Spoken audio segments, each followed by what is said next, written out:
In the heart of Colorado Springs, Colorado, lies a natural wonder known as the Garden of the Gods. Its story traces back millions of years to when the area was submerged under ancient seas, and over the eons, sedimentary layers amassed, eventually giving rise to towering sandstone formations through the gradual process of uplift and erosion. We could go deep into explaining these rock formations, but this video is going to focus on its more recent history, how it became a park, how it got its name, and all the cool historical significance to the area. In human times, archaeological evidence shows that prehistoric people visited the Garden of the Gods about 1330 BC, and about 250 BC, Native American people camped in the park. Native American tribes revered this sacred land, seeing it as a place of spiritual significance. It's said that the area was regarded as neutral ground, and even rival tribes laid down their weapons when entering.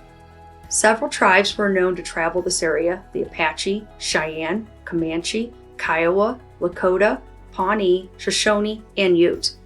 According to the Garden of the Gods website, in August of 1859, two surveyors started out from Denver City to begin a town site, soon to be called Colorado City. While exploring nearby locations, they came upon a beautiful area of sandstone formations.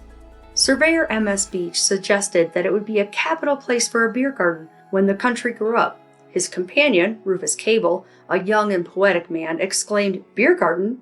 Why, it is a fit place for the gods to assemble.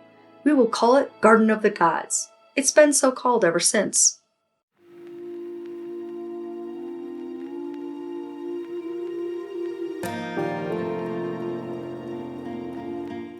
In 1879, it's said that Charles Eliot Perkins, head of the Q Railroad, was encouraged by his friend General William Jackson Palmer to build a home in the area of the Garden of the Gods.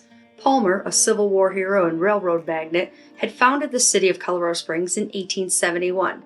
But back to Perkins. He purchased 240 acres but found the land too beautiful to build on, instead wanting it to be a place for enjoyment by the public. Unfortunately, before he could make any arrangements, Perkins died in November of 1909. But fortunately, on December 22nd that same year, his children, 4 daughters and 2 sons, honored his wishes and gave the 480 acres he owned to the city of Colorado Springs, making it forever known as Garden of the Gods and forever free to the public as a park.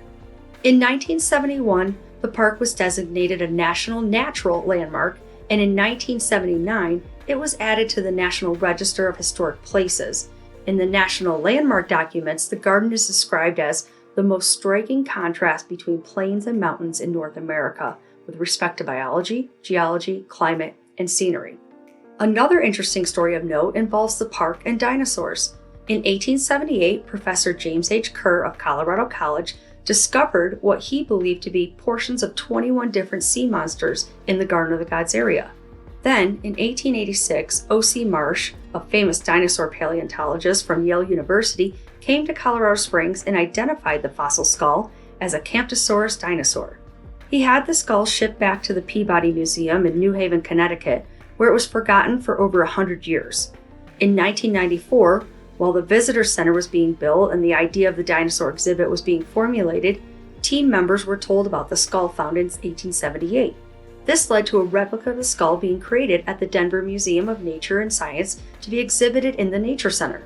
Later in 2006, a paper was published resolving issues of the skull not being a Camptosaurus and resulted in the designation of the first and only Theothitalia Carey, named after Professor Kerr. You can see it today at the Garden of the Gods Visitor and Nature Center.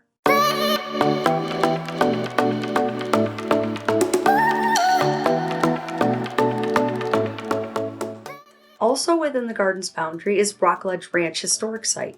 This 230-acre site was additionally placed on the National Register of Historic Places for its interpretation and restoration of historic buildings that tell the story of this region from the late 1700s to the early 1900s. Staff and volunteers even dress in period-appropriate attire interpreting life in the Pikes Peak region.